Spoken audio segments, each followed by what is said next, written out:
Sou receptivo e responsivo ao impulso divino, mesmo enquanto estou dormindo. Nunca estou tão profundamente adormecido que não possa ser despertado rapidamente pelo Espírito. Se ele tiver uma mensagem para mim, uma direção, uma proteção. Alguns pensam que, para viver uma vida espiritual, é necessário deixar o mundo e entrar em um ashram, convento ou mosteiro. Certamente, você percebe que aqueles que podem ir a um convento, a um mosteiro ou a um ashram e deixar o mundo lá fora, experimentam um enorme benefício. Quer passe um dia, uma semana, um mês, ou, como poucos, deixam este mundo para viver essa vida. É por isso que os retiros agora organizados nas igrejas protestantes, como há muitos anos na Igreja Católica Romana, são de tremenda importância para homens e mulheres, especialmente no mundo dos negócios. Agora, eles podem sair na noite de sexta-feira até a segunda-feira de manhã e viver uma vida de meditação, oração e concentração nas coisas de Deus. Mas, para aqueles que não podem tirar proveito dessa oportunidade, ainda existem 24 horas por dia em que podem se recolher no santuário de seu próprio ser. Hoje em dia, mais igrejas do que nunca estão abertas para as pessoas passarem tempo em meditação e oração. Os escritórios têm banheiros silenciosos, as casas têm banheiros ou varandas. Todo mundo que é verdadeiramente guiado pelo Espírito encontrará dezenas de oportunidades durante o dia para se recolher em um lugar calmo, onde poderá perceber e realizar a graça de Deus interiormente. Essa, é claro, é a meta. Quando chegamos a esse nível de consciência, onde não vivemos mais por força ou por poder, quando a graça de Deus realiza as nossas tarefas através de nós e dentro de nós, e está sempre à disposição para aconselhar, instruir, liderar, alcançamos então o objetivo de nossa vida espiritual.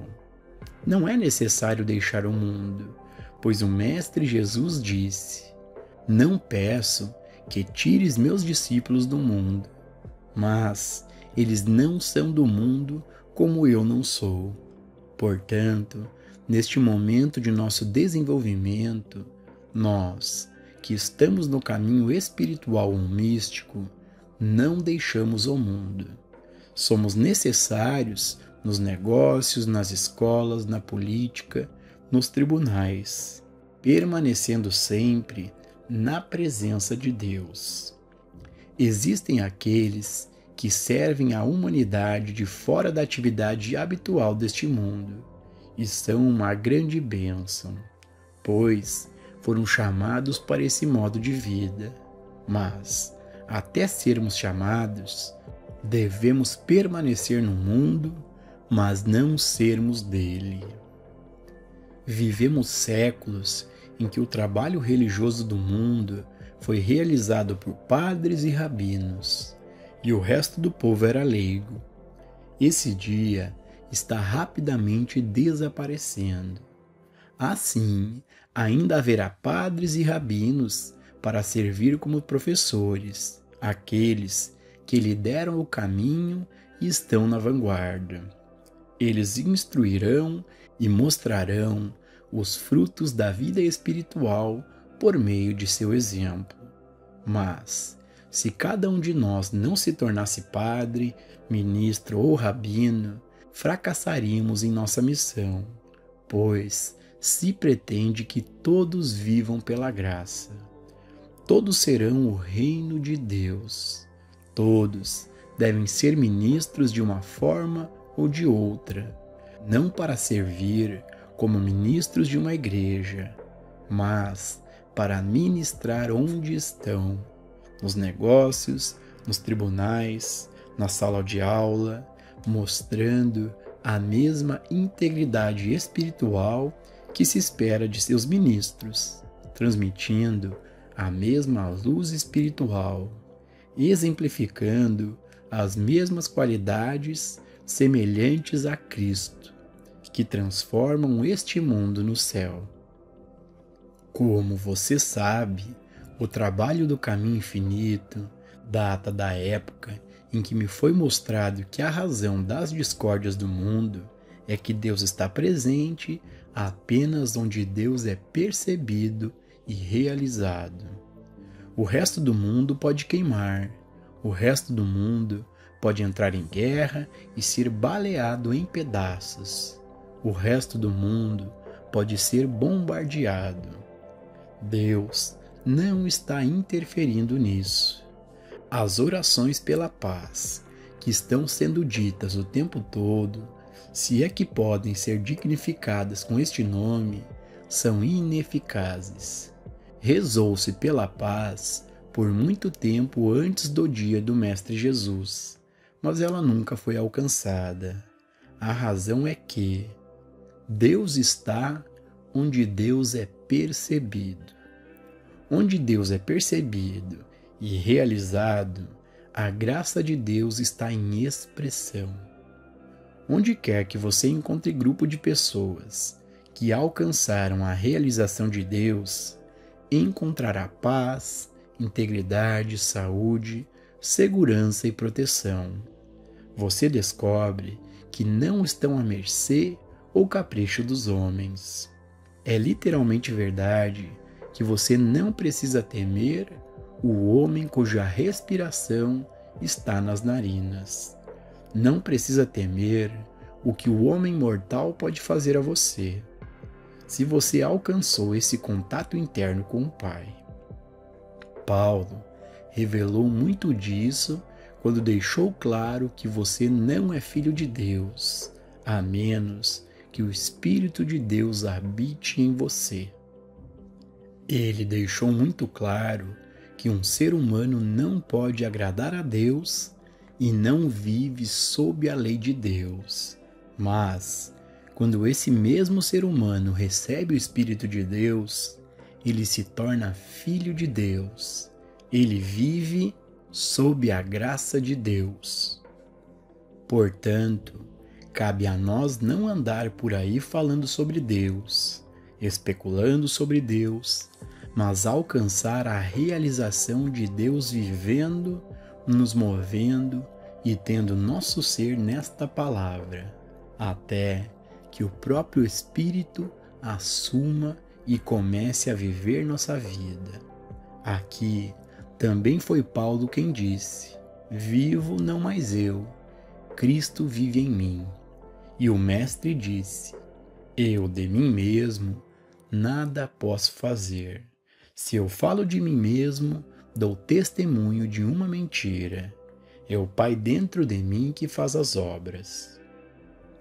Assim, devemos permanecer nesta palavra e deixar que esta palavra permaneça em nós, até que o Pai dentro de nós não seja mais uma citação ou declaração, mas uma experiência. Quando o Espírito do Senhor Deus está sobre você, então você é ordenado e enviado, não apenas para curar os enfermos, mas também para prevenir doenças, ressuscitar os mortos, pregar o Evangelho, alimentar os famintos. Deus deve ser uma experiência viva para nós, e a Bíblia, para nós, deve ser um livro vivo.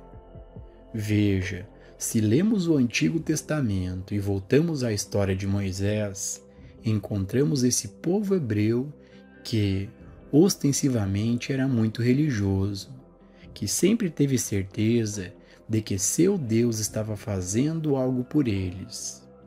O que não percebemos é que eles estavam em escravidão, estavam em pecado, estavam em doença, mas tinham Deus nos lábios o tempo todo.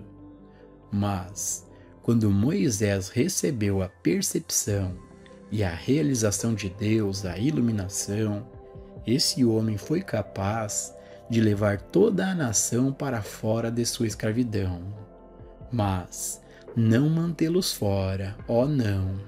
Ele estava na mesma posição que Jesus séculos depois, quando disse: Jerusalém, ó Jerusalém, quantas vezes quis eu ajuntar os teus filhos, como a galinha ajunta os seus pintos debaixo das asas, e tu não quiseste. Moisés queria que eles soubessem e obedecessem à lei, mas eles não estavam preparados para essa experiência, e assim eles recuaram e seguiram em frente. Recuaram e foram adiante novamente. Mas sempre que um profeta hebreu chegava, um indivíduo que alcançara a realização de Deus, esse alguém poderia elevar a nação. No tempo de Jesus, os hebreus tinham um grande templo e tudo o que acompanhava. Eles tinham muita religião, muita adoração, muitas cerimônias, muitos sacrifícios. Apenas uma coisa eles não tinham: Deus. Então, Cristo Jesus veio, um homem enviado por Deus, cheio do Espírito de Deus. E quantos milagres foram realizados por Deus por meio dele, de dentro dele. Às vezes, acredita-se que apenas Jesus tinha dons espirituais e poderes espirituais. Porém, durante 300 anos após o Mestre, grandes obras espirituais foram realizadas por aqueles que vieram sob a mesma graça, se não na mesma extensão, em sua medida. Trabalhos espirituais foram realizados na terra: cura espiritual, vida espiritual, liberdade espiritual, prosperidade espiritual. Por 300 anos, a graça de Deus trabalhou naqueles que alcançaram alguma medida de realização de Deus. Mesmo antes da época de Jesus, a história de Gautama o Buda foi contada. Ele era apenas o filho de um homem rico até receber sua iluminação. Então, ele se tornou chefe de uma atividade mundial, derramando bênçãos espirituais para muitos. Depois, houve Paulo em suas missões e João. Penso em outra grande luz, Maimonides, que surgiu entre o povo hebreu, no momento em que estavam em escravidão aos romanos, que foram perseguidos, aprisionados e mortos. Um homem inspirado espiritualmente com a graça de Deus, mudou a história de seu povo por séculos. Nanak, o grande líder espiritual do século XV, criou uma religião de paz, de alegria, de vida espiritual, e por 3 gerações seus seguidores prosperaram como um povo de paz. Somente quando violaram seus ensinamentos por não acumularem dinheiro, somente quando violaram e acumularam grande riqueza, é que eles também tiveram que criar exércitos para protegê-la. Então, aqueles que foram educados no mesmo ensinamento de Jesus Cristo para não resistir ao mal, tornaram os Sikhs, a raça guerreira da Índia. Foi meu privilégio e prazer viajar pelo mundo conhecendo algumas das grandes luzes e místicos espirituais, algumas que são conhecidas e outras que nunca serão conhecidas publicamente. Sempre é a mesma experiência. Tendo atingido a graça de Deus, eles são os líderes dos grupos de seguidores dedicados que os cercam. Nos últimos 75 anos, vimos que onde quer que o Espírito de Deus entre na consciência dos indivíduos, eles são libertados, pelo menos até certo ponto, das desigualdades deste mundo, carências, limitações, pecados, doenças, os desejos. Até um grão de realização de Deus é suficiente para nos libertar da maioria das misérias do mundo, o que 2 grãos não fariam. Onde está o Espírito do Senhor, a liberdade. Você acha que esta é uma declaração vazia? Você acha que isso é apenas uma citação ou um clichê? Este é um princípio espiritual da vida. Onde está o Espírito do Senhor, a liberdade.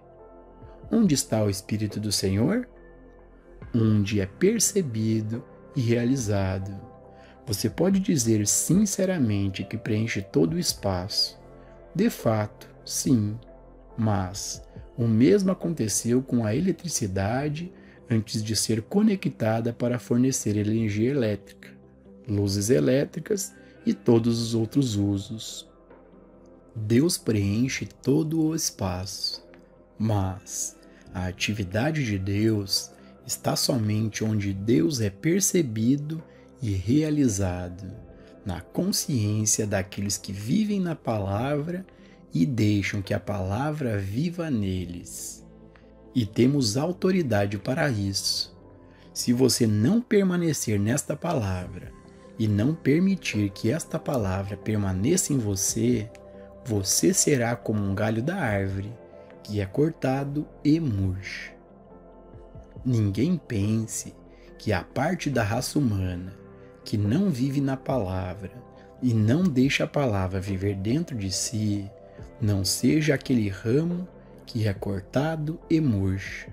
Somente por permanecer nesta realização espiritual é que estamos conectados com a videira e a árvore.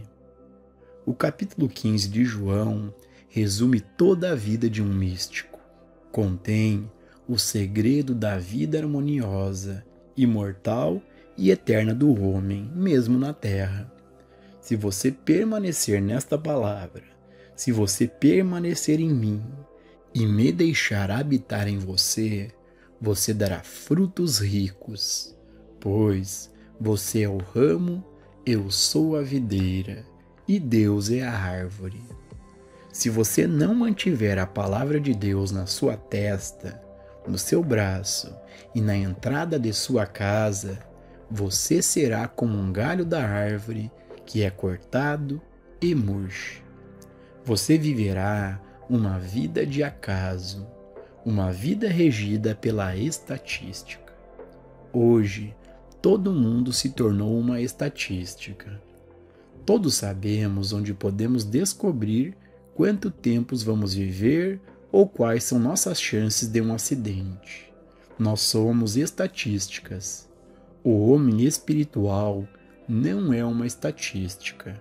O homem que tem a palavra de Deus nele não é uma estatística. Ele é o Filho de Deus, vivendo sob a graça de Deus. O Mestre estabeleceu um código de vida que podemos seguir. Não é um código reservado para aqueles em mosteiros ou conventos. É para aqueles de nós que andam neste mundo dos negócios, que permanecem no mundo, mas não são dele.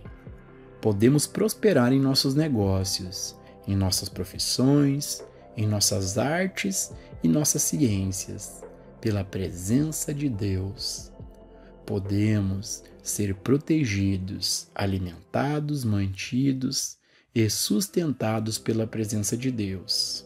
Em qualquer atividade que empreendamos, contanto que essa atividade não seja uma violação do Espírito Santo, a presença de Deus vai à nossa frente para endireitar os caminhos tortos e, às vezes, quando essa atividade viola a lei de Deus e a oração é sincera o suficiente, somos retirados dessa ocupação para outra.